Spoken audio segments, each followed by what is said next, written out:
नमस्कार दोस्तों, स्वागत है आप सभी का हमारे YouTube चैनल तक्षशिला शिक्षण संस्थान में। मैं पंकज सर आपका अपने YouTube चैनल में स्वागत करता हूं।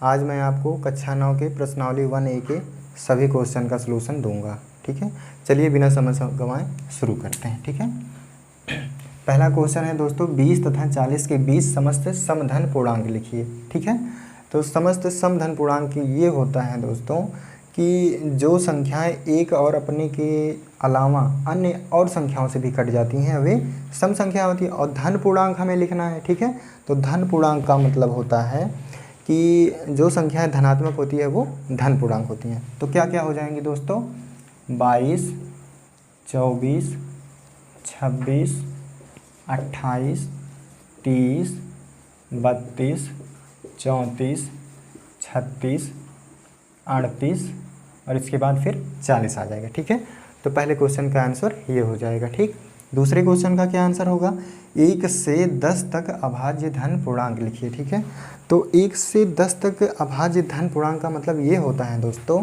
कि ऐसी संख्याएं जो अपने और एक के अलावा किसी अन्य संख्या से ना कटे, वो संख्याएं क्या कहलाती हैं, अभाज्य संख्याएं होती हैं। ठीक है, तो क्या क्या हो जाएंगी 1 से 10 तक में, 2 हो जाएगा, 3 हो जाएगा, 5 हो जाएगा और 7 हो जाएगा। ठीक, 9 तो कट जाएगा इसलिए 9 को नहीं लिखेंगे। ठीक, तो दूसरे क्वेश्चन का आंसर ये हो जाएगा। ठीक है, और तीसरे क्वेश्चन को देख लीजिए, 2a+1 का क्रमानुयायी पूर्णांक लिखिए। ठीक है दोस्तों, तो क्रमानुयायी पूर्णांक का मतलब होता है कि क्रम से आने वाली संख्याएं। ठीक, तो 2a+1 में हम 1 अगर जोड़ देंगे तो हमारा क्रमानुयायी पूर्णांक प्राप्त हो जाएगा। तो चलिए जोड़ के देख लेते हैं। 2a+1 में हम क्या करेंगे, +1 को जोड़ देंगे। तो जोड़ने पे क्या होगा, देखिए 2a ऐसे ही रह जाएगा, +1 और 1 मिलके कितना हो जाएगा, 2। तो ये हो गया तीसरे क्वेश्चन का आंसर। ठीक,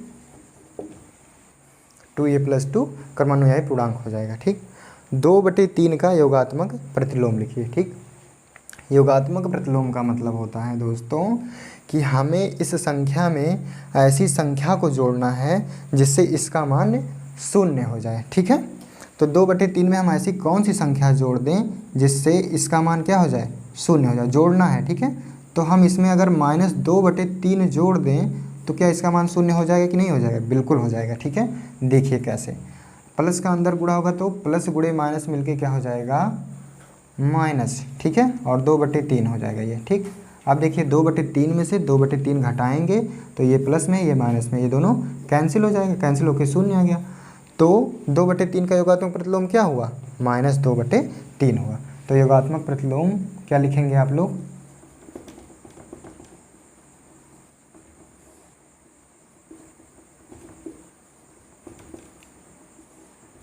प्रतिलोम बराबर -2/3 आंसर हो जाएगा।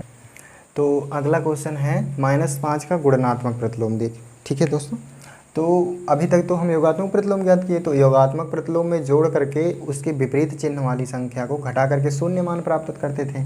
लेकिन गुणनात्मक प्रतिलोम में ये होता है कि हमें गुणनात्मक मतलब गुणा करना है। ठीक है, हमें इसमें ऐसी संख्या का गुणा करना है जिससे इसका मान कट करके क्या आ जाए, 1 आ जाए। तो अगर -5 में 1/-5 का हम गुणा कर देंगे तो -5 से -5 कैंसिल हो जाएगा और इसका आंसर कितना आ जाएगा, 1 आ जाएगा। ठीक, तो -5 का गुणात्मक प्रतिलोम कितना हुआ, 1/-5। ठीक, यही इसका आंसर होगा। ठीक, अगला क्वेश्चन देखिए, p+q और p-q का योगात्मक प्रतिलोम लिखिए। ठीक है, देखिए दोस्तों, p+q अभी तक हम योगात्मक प्रतिलोम में क्या बताया, हमें इसमें ऐसी संख्या जोड़नी है। ठीक है, कि जिससे इसका मान क्या हो जाए, 0 के बराबर हो जाए। ठीक है, तो 2/3 का आपने निकाला तो क्या किया, 2/3 में -2/3 जोड़े हैं ना, तब तो उसका मान 0 आया है। तो उसी तरह से p+q में आप क्या करेंगे, इसमें भी क्या जोड़ेंगे, -p+q जोड़ेंगे। ठीक है, ऐसे जोड़ दीजिए। देखिए p+q को ऐसे रहने दीजिए। ठीक, प्लस ब्रैकेट के अंदर माइनस का गुणा अंदर करवा देंगे। ठीक है, माइनस का गुणा अंदर जब करवाएंगे तो क्या हो जाएगा, -p हो जाएगा। यहाँ प्लस है ना, माइनस गुणे प्लस क्या होता है, माइनस हो जाता है। और माइनस का प्लस में गुणा करेंगे तो क्या हो जाएगा, ये भी माइनस हो जाएगा, तो -q हो जाएगा। ठीक, अब देखिए p प्लस क्यू, ठीक है। अब प्लस का फिर अंदर गुणा करवाएंगे, ब्रैकेट को हटा दीजिए, ठीक। प्लस का अंदर गुणा करवाएंगे तो क्या हो जाएगा, प्लस गुणे माइनस, माइनस यहाँ पे p हो जाएगा, और फिर प्लस का गुणा माइनस में करवाएंगे तो क्या हो जाएगा, माइनस हो जाएगा, ठीक। अब देखिए यहाँ पे माइनस p है, यहाँ पे प्लस p है, तो माइनस p को प्लस p से कैंसिल कर देंगे, या ऐसे समझिए, ऐसे नहीं समझ में आ रहा तो ऐसे समझिए कि p में से p घटा दिए तो 0 आ जाएगा, और q में से q घटा देंगे तो 0 आ जाएगा। अगर चिन्ह विपरीत हैं तो कट करके उनके मान क्या हो जाते हैं, शून्य के बराबर हो जाते हैं, ठीक। तो p प्लस क्यू का योगात्मक प्रतिलोम बराबर क्या हुआ, माइनस p प्लस क्यू, मतलब वही संख्या रहेगी और उसमें आगे माइनस लग जाएगा, ठीक है। उसी तरह अगला देखिए दोस्तों, p माइनस क्यू है ना, p माइनस क्यू यहाँ पे ऐसे लिख लीजिए, ठीक है। हमें इसमें ऐसी संख्या जोड़नी है जिससे इसका मान शून्य हो जाए, तो अगर हम माइनस यहाँ पे लगा करके वही संख्या जोड़ देते हैं तो क्या होता है, आ जाती है फिर वही, ठीक है। देखिए यहाँ पे फिर क्या जोड़ेंगे, माइनस p, और यहाँ माइनस है माइनस का q, ठीक है।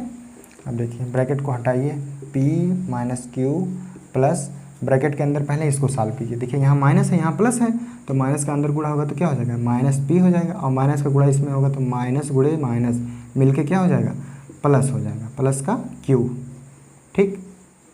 अब देखिए p माइनस क्यू प्लस का ब्रैकेट के अंदर हम गुणा करवा देते हैं, ठीक है। तो प्लस का गुणा करवाएंगे तो नो चेंजिंग होगा, सेम वैसे उतर जाएगा, प्लस गुणे माइनस, माइनस हो जाएगा माइनस p, और प्लस का गुणा प्लस में करवाएंगे तो ये प्लस हो जाएगा, प्लस q हो जाएगा, ठीक। अब देखिए ये प्लस का p है, ये माइनस का p है, ठीक है। तो प्लस और माइनस मिलके क्या हो जाएंगे, कैंसिल हो जाएंगे, ठीक। और यहाँ माइनस q है, यहाँ प्लस q है, ये भी मिलके कैंसिल हो जाएंगे। इसका मान कितना आ गया, 0 आ गया, ठीक। तो p माइनस क्यू में हमने क्या जोड़ा तब जाके 0 आया, तो p माइनस क्यू में हमने माइनस का p माइनस क्यू जोड़ा है, तब जा कर के हमारा योगात्मक प्रतिलोम प्राप्त हुआ, इससे इसका मान शून्य प्राप्त हुआ। तो p माइनस क्यू का योगात्मक प्रतिलोम क्या हो जाएगा दोस्तों, माइनस p माइनस क्यू, ठीक है। यही आपका आंसर हो जाएगा, ठीक है। करते हैं अगला 7वां क्वेश्चन। देखिए x के किस मान के लिए 5 गुणे 3 ब्रैकेट के अंदर 3 into 2 is equal to 5 into 3 into X कथन सत्य है, ठीक है। हमें यहाँ पे क्या करना है, x का मान निकालना है, ठीक है। तो x का मान सिर्फ निकालने के लिए ऐसे लिख लेंगे, 5 गुणे 3 गुणे 2 इज इक्वल टू 5 गुणे 3 ब्रैकेट के अंदर कर लीजिए, गुणे में x कर लीजिए, ठीक है। अब देखिए 5 गुणे 3 ब्रैकेट के अंदर है ना, इस बगल ले आइए, ठीक है। ये ब्रैकेट को खोल लीजिए ऐसे, 5 गुणे 3 गुणे 2, नो चेंजिंग होगा इसमें, ठीक। और जब बराबर के इधर आएगा ये 5 गुणे 3, तो इस बगल आके क्या हो जाएगा, 5 गुणे 3 हो जाएगा, और बराबर का यहाँ पे सिर्फ क्या बचेगा, x बचेगा, ठीक है। 5 से 5 को कैंसिल कर दीजिए, 3 से 3 को कैंसिल कर दीजिए, बचा कितना, 2 बराबर x हो जाएगा, ठीक है। यानी x का मान कितना आ गया, x का मान 2 आ गया, तो आपका यही आंसर हो जाएगा, ठीक है दोस्तों। देखिए दोस्तों अगला क्वेश्चन है 8वां। देखिए कह रहा है कि पूर्णांकों में ऐसी कौन सी संख्या है जो स्वयं की योज्य प्रतिलोम होती है, ठीक है। तो योज्य प्रतिलोम का मतलब होता है योगात्मक प्रतिलोम, ठीक है दोस्तों। तो योगात्मक प्रतिलोम में हमने क्या बताया अभी आपको कि ऐसी संख्या जिसका मान जोड़ने पे या उसमें ऐसी कौन सी संख्या जोड़ दें तो मान शून्य हो जाए, तो शून्य ही एक ऐसी संख्या है जिसका योज्य प्रतिलोम क्या होता है, शून्य होता है। तो 8वें का आंसर क्या हो जाएगा, 0 हो जाएगा, ठीक है। अब 9वां देख लीजिए, यदि a एक समधन पूर्णांक है तो बताइए कि संख्या a-1 ब्रैकेट में a+1 सम है अथवा विषम है, ठीक है। अब यहाँ पे ध्यान दीजिए क्या कह रहा है, a एक समधन पूर्णांक है। a क्या है, तो समधन पूर्णांक जो है, तो यहाँ पे लिखेंगे आप क्या, माना समधन पूर्णांक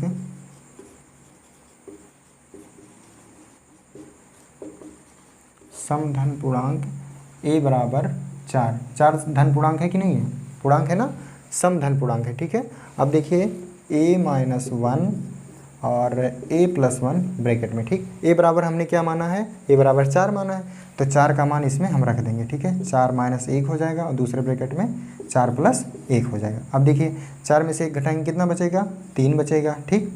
और यहाँ गुणे में 4 में 1 जोड़ देंगे तो क्या हो जाएगा 5, 5 × 3 = 15। तो 5 सम है कि विषम है, सम संख्या, ठीक है। सम है कि विषम बताइए, ठीक है। 3 × 5 क्या है, सम है अथवा विषम है। तो 3 × 5 किया तो क्या हो गया 15 हो गया, ठीक है। तो 15 क्या है, एक विषम संख्या है, ठीक है, विषम संख्या है। यही आपका आंसर हो जाएगा। अगला क्वेश्चन देखिए दोस्तों, 10वां कह रहा है कि संख्या रेखा पर 5 तथा 7 का योग लिखिए। सबसे पहले 5 और 7 को जोड़ लो।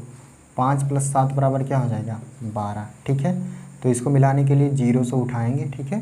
पहले 5 तक मिलाएंगे, ठीक, ये हो गया, ठीक। 0 से 5 तक मिला दिए तो ये 5 हो गया। प्लस 7 का योग लिखना है, ठीक है। प्लस इसी में 7 और जोड़ा जाएगा ना, तो 1 2 3 4 5 6 7, 7 कहाँ पे जाके गिर रहा है 12 पे, ठीक है। तो इसको ले जाके 12 पे मिला देंगे, ठीक। तो 5 + 7 = कितना 12 हो गया, ठीक है। यही आपका आंसर हो गया, ठीक। 11वां क्वेश्चन देखिए दोस्तों, कह रहा है कि निम्नलिखित कथनों में से कौन से कथन सत्य हैं अथवा कौन से असत्य हैं, ठीक है। तो पहला देखिए क्या है, 11वां का ए, 11वां का ए, 11वां का ए में कह रहा है कि 2 धन अभाज्य पूर्णांकों का गुणन सदैव अभाज्य होता है, ठीक है। 2 धन अभाज्य पूर्णांकों का गुणन सदैव अभाज्य होता है। सत्य है कि असत्य है, हमें यही बताना है, ठीक है। तो अभाज्य पूर्णांक कोई ले लीजिए आप। तो अभाज्य पूर्णांक में क्या हो गया 3 हो गया, और 3 × 3 ले लीजिए, इन लोग दोनों का गुणन कर लीजिए, कितना हो जाएगा 3 × 3 बराबर कितना हो जाएगा 9 हो जाएगा। 3 × अगर हम 7 करते हैं तो 3 × 7 = 21 हो जाएगा, ठीक है। तो क्या ये कटेंगे नहीं। अभाज्य मतलब होता है कि ऐसी संख्या जो अपने और एक के अलावा किसी अन्य संख्या से ना कटे, ठीक है। लेकिन ये देखिए 3 9 है ना, ये 3 × 9 हो जाएगा, ठीक। ये 7 × 21, 3 × 7 = 21, 1 21 ही हम 21, ठीक है।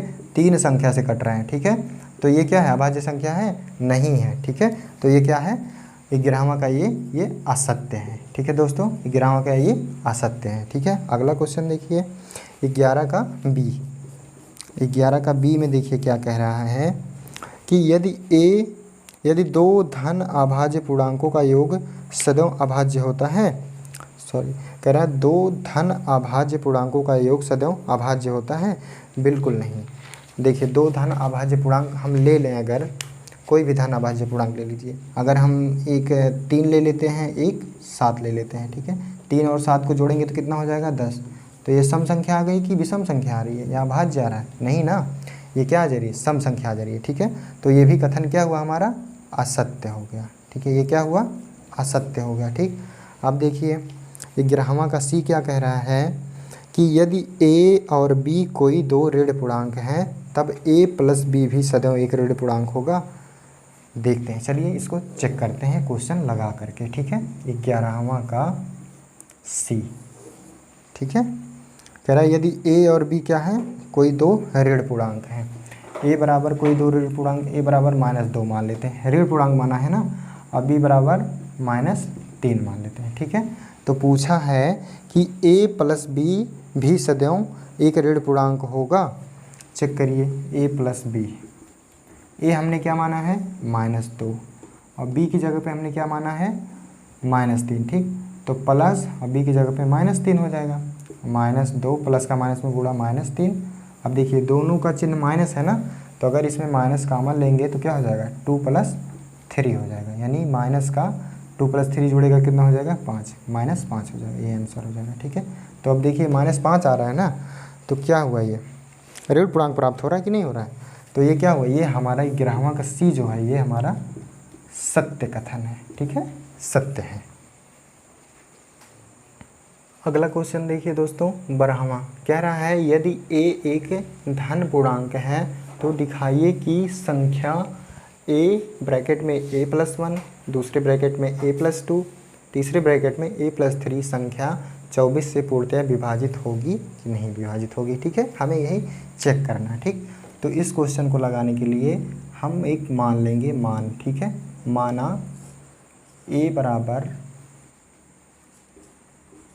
धन पूर्णांक कितना 2 ले लेते हैं, ठीक है, धन पूर्णांक 2, ठीक है। तो a की जगह पे कितना ले लिए हैं, a बराबर 2 मान लिए हैं, ठीक। a + 1 a इसी में मान रख देंगे, ठीक है, a का मान इसी में रख देंगे, ठीक है। तो क्या क्या है देखिए, a + 1 है, a + 2 है, a + 3 है, ठीक है। अब देखिए a का मान कितना हमने माना है 2, 2 यहाँ रखेंगे, जहाँ जहाँ a है वहाँ वहाँ पे हम a बराबर 2 रख देंगे। 2 + 1, 2 + 2, 2 + 3, ठीक है। अब देखिए 2 2 1 कितना मिलके हो जाएगा 3, 2 2 मिलके कितना 4, और 2 और 3 मिलकर के कितना 5 हो जाएगा, ठीक है। तो 2 3 6 चौक 24, और 24 पंजे कितना होता है 120 होता है दोस्तों, ठीक। कह रहा है कि जो संख्या 120 आ रही है वह 24 से पूर्णतः विभाजित है कि नहीं है, ठीक है। तो चलिए 120 में हम क्या करते हैं, चेक करते हैं पूर्णतः 24 से विभाजित है कि नहीं, 24 से भाग देते हैं, ठीक। तो अभी आपने गुणा किए 2 3 6 चौक 24, 24 पंजे 120, तो यहाँ भी ऐसे डिवाइड कर दीजिए, 24 से करने में 24 और 24 पंजे 120, कट के कितना आ गया 5। तो पूर्णतः विभाजित हो गया कि नहीं, विभाजित हो जाएगा, ठीक है। यही आपका आंसर, हाँ पूर्णतः विभाजित हो जाएगा, ठीक है। देखिए दोस्तों 13वां क्वेश्चन में कह रहा है कि यदि a एक सम धन पूर्णांक है और b एक विषम धन पूर्णांक है, तो बताइए निम्नलिखित संख्याओं में से कौन सी सम होगी और कौन सी विषम होगी, ठीक है। तो देखिए हम लिखेंगे यहाँ, माना सम धन पूर्णांक, ये क्या है सम धन पूर्णांक है, ठीक। तो माना सम धन पूर्णांक a बराबर 2 मान लेते हैं, ठीक। और b एक क्या है विषम धन पूर्णांक, तो b बराबर कोई विषम संख्या मान लीजिए, b बराबर कोई 3 मान लीजिए, ठीक है। b विषम धन पूर्णांक हो गया कि नहीं हो गया।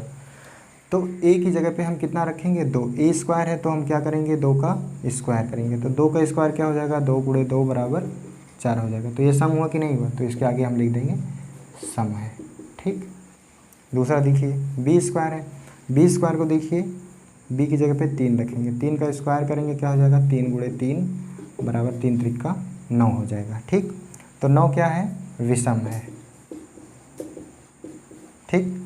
a + b देख लीजिए, a बराबर हमने कितना माना है 2, b बराबर कितना माना है 3, तो 2 + 3 मिलके क्या हो जाएगा 5, तो 5 क्या है एक विषम संख्या है, ठीक है।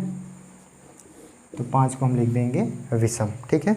अब a × b देख लीजिए, a बराबर हमने 2 माना है और b बराबर क्या माना है 3, तो 2 × 3 = क्या हो जाएगा 6 हो जाएगा, ठीक। तो 6 क्या है सम संख्या है, ठीक है, ये क्या है सम है, ठीक है। a + 1 देख लीजिए, a बराबर 2 माना है, ब्रैकेट के अंदर 2 + 1 लिख देंगे, तो 2 गुणे में 2 और 1 को जोड़ेंगे कितना हो जाएगा 3, तो 2 3 6, तो ये क्या मिल रहा है हमें सम संख्या मिली, 6 भी एक सम संख्या है, ठीक है, क्योंकि 6 अपने और 1 के अलावा अन्य संख्या से भी कट जाएगी।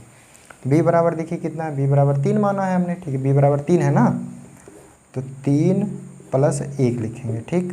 3 1 मिलके कितना हो जाएगा 4, तो 3 × 4, 3 चौका कितना होगा 12, 3 चौक 12 हो जाएगा, तो 12 क्या है यह भी एक सम संख्या है, ठीक है दोस्तों। तो क्वेश्चन नंबर 13 का सलूशन आपका ये हो गया, ठीक है। अगला क्वेश्चन देखिए दोस्तों 14वां कह रहा है कि धन पूर्णांक किन गुणधर्मों के अंतर्गत निम्नलिखित कथन सत्य है, ठीक है।